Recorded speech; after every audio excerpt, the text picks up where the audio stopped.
Réinventer l'éducation. Learning World, en association avec WISE, une initiative de Qatar Foundation. WISE, le sommet mondial de l'éducation innovante, est devenu une des plateformes internationales de référence en matière d'éducation ces dernières années.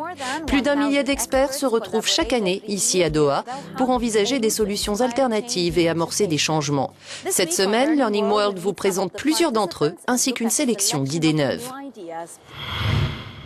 Doté d'1 demi-million de dollars, le prix WISE est pour l'instant une exception sur la scène internationale de l'éducation.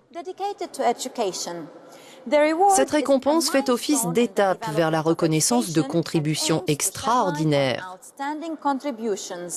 Un immense suspense a entouré l'annonce du gagnant du premier prix. Il s'agit de Fazle Hassan Abed du Bangladesh. Nous l'avons rencontré. WISE Prize for Education, Sir Fazle Hassan Abed, founder and chairperson of Prague.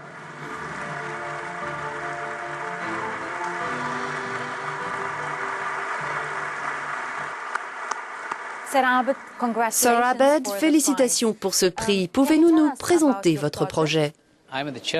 Je suis le président fondateur d'une organisation baptisée BRAC, créée il y a 40 ans pour atténuer la pauvreté au Bangladesh. Mais au-delà, nous voulions aussi faire en sorte que les gens reçoivent une éducation. Nous gérons plus de 35 000 écoles pour 1 200 000 enfants. Nous avons formé, au cours de ces années, 5 millions d'enfants qui sont allés à l'université et sont devenus médecins, ingénieurs au fil du temps. Nous avons aussi une université avec 4 000 étudiants. Que représente ce prix pour vous? Ce prix représente beaucoup pour moi, en ce sens que c'est la première fois qu'on manifeste une reconnaissance de l'éducation. Les prix encouragent les gens à faire de leur mieux, à être excellents. C'est le but de ces prix, rechercher l'excellence. Que ceux qui veulent décrocher ces prix fassent preuve d'excellence. Qu'allez-vous faire de cet argent? L'argent sera investi dans l'éducation. Je monterai d'autres écoles, 1 ou 2 bibliothèques, quelque chose comme ça. 6 projets éducatifs ont aussi été récompensés pour leur contribution innovante à l'enseignement. Parmi eux, le projet américain Connections. Il s'agit d'une plateforme de contenu qui permet l'utilisation gratuite et libre de matériel éducatif de haute qualité. Le réseau vietnamien VOER, pour Vietnam Open Education Resources, utilise cette plateforme pour fournir des informations en ligne aux étudiants et à leurs professeurs. Voyons cela de plus près. Le temple de la littérature à Hanoï a été la toute première université du Vietnam. Aujourd'hui, les étudiants viennent y prier avant leurs examens. Nombre d'entre eux utilisent le réseau VOER pour Vietnam Open Educational Resources. Ils s'inspirent du projet américain Connections qui offre un accès Internet gratuit à une vaste base de données éducatives.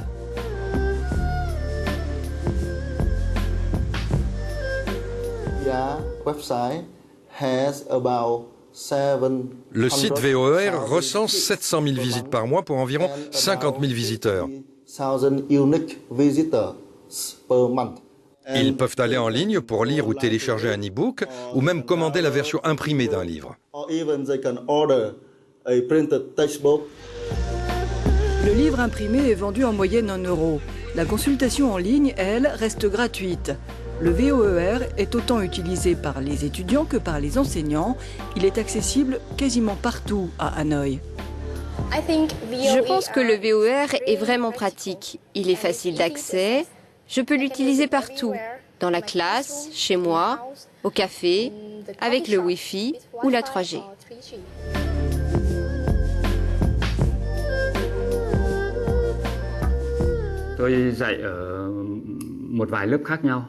Je prépare mes cours en utilisant le VOER depuis 1 an maintenant à l'université pour environ 300 étudiants. 20 000 cours sont disponibles en ligne grâce à la contribution d'individus désireux de partager leur savoir. Des forums de discussion ont vu le jour et les critiques positives comme négatives remontent jusqu'aux auteurs. Ce qui nous manquait, c'était le meilleur matériel international d'enseignement et d'apprentissage. Donc, avec le VOER, nous sommes en train d'y remédier.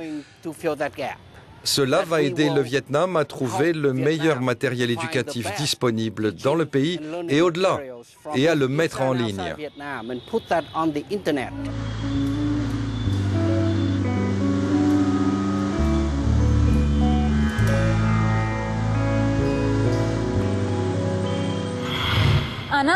Autre projet primé à Doha, Sueña Letras, une initiative visant à apprendre à lire et à écrire à des élèves malentendants et à promouvoir l'utilisation de la langue des signes.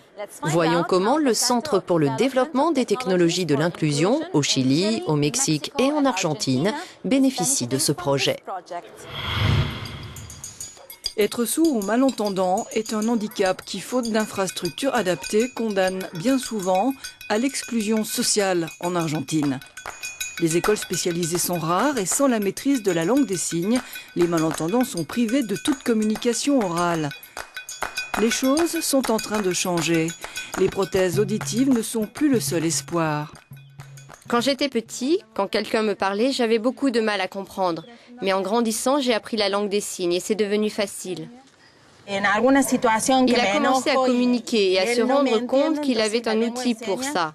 Quand je me mets en colère et qu'il ne comprend pas, la langue des signes soutient mes paroles. Pour moi, c'est compliqué. Ce n'est pas facile d'apprendre la langue des signes.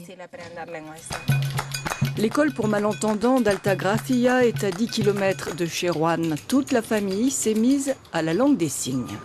Dans une école pour entendants, je ne peux pas communiquer. À l'école pour malentendants, je le peux. Une partie importante du programme Sueña Letras repose sur un logiciel spécialisé conçu au Chili. La langue des signes est une langue visuelle et spatiale. Mais l'écrit, même si nous le percevons visuellement, pose un problème aux malentendants qui n'ont pas les références auditives et phonétiques des entendants pour être à même d'acquérir ce langage. L'apprentissage de la lecture et de l'écriture se fait grâce à des applications innovantes du logiciel qui rendent l'expérience divertissante et interactive.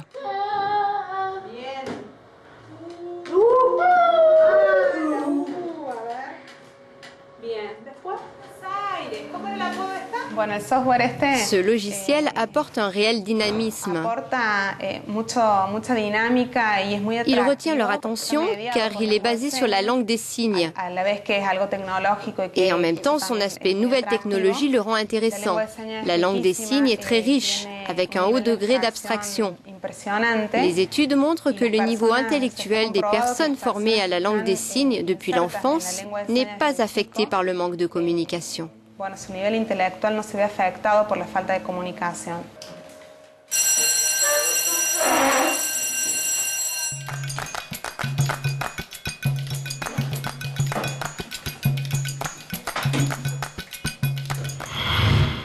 À présent, ma collègue Aurora Belez nous donne plus de détails sur ce projet avec son fondateur, Ricardo Rosas. Votre projet a reçu plusieurs prix nationaux et maintenant il obtient une reconnaissance internationale ici à Doha. Pour Sueña Letras, quels sont les bénéfices de cette expérience? Principalement la visibilité. Il est important de nous faire connaître dans les autres zones géographiques. Nous sommes déterminés à porter notre projet aussi loin que possible. Notre programme enseigne cette langue aux enfants malentendants comme une seconde langue et peut être traduit en bien des langues.